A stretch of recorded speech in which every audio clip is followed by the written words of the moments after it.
Dr. Al Costanza, functional medicine clinician and educator, and I'm with my assistant here and colleague Lee Wang. And today's topic is your biography becomes your biology. If you read the book many years ago by Caroline Myss, she's the one that came up with that phrase, and that is so true. So basically, looking at all different aspects of your lifestyle. So is there anything at this point that, Lee, you wanted to explain or add to that?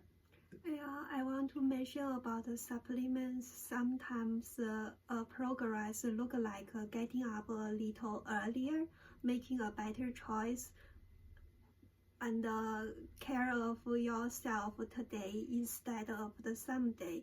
So I taking some supplements. Supplements can help fill the nutrition gap when our diet is not enough.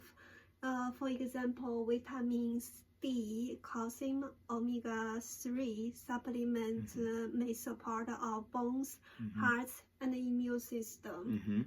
And it's a great anti-inflammatory as well, because inflammation is associated with all chronic issues.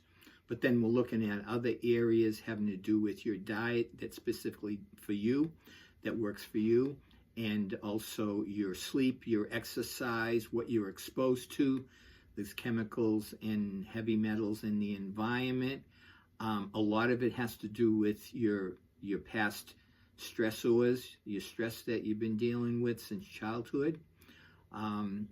There are what you're exposed to in terms of viruses, bacteria, mold, parasites, and so forth. But the emotions play an important part. Are you anxious? Are you depressed? Do you feel lonely? So you got to be looking at every aspect of one's lifestyle. And once again, your biography becomes your biology. Is there anything else that, Lee, that you can think of that you wanted to add to any of that, or explain any one area?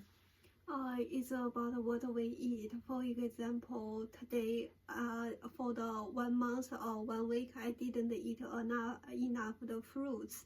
Then there will be some small symptoms show up.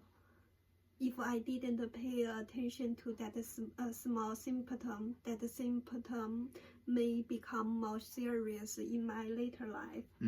Absolutely.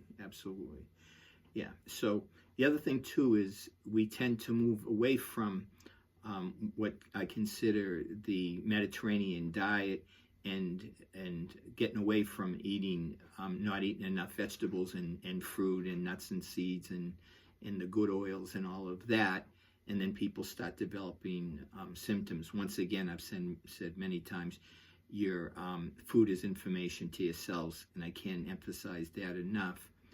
And there are clinicians, mentors of mine that I've studied for years, like Mark Hyman, and he says this today. You'll see him on social media, and he'll say 70% of your health is determined by your diet. That's a pretty bold statement, but I would tend to agree with that. So once again, how you live your life affects your biology. And I think that's about it for today. If anyone's interested in setting up an initial free consultation, we'd be happy to hear from you, and we'd sit down and chat and go from there. So in the meantime, be well.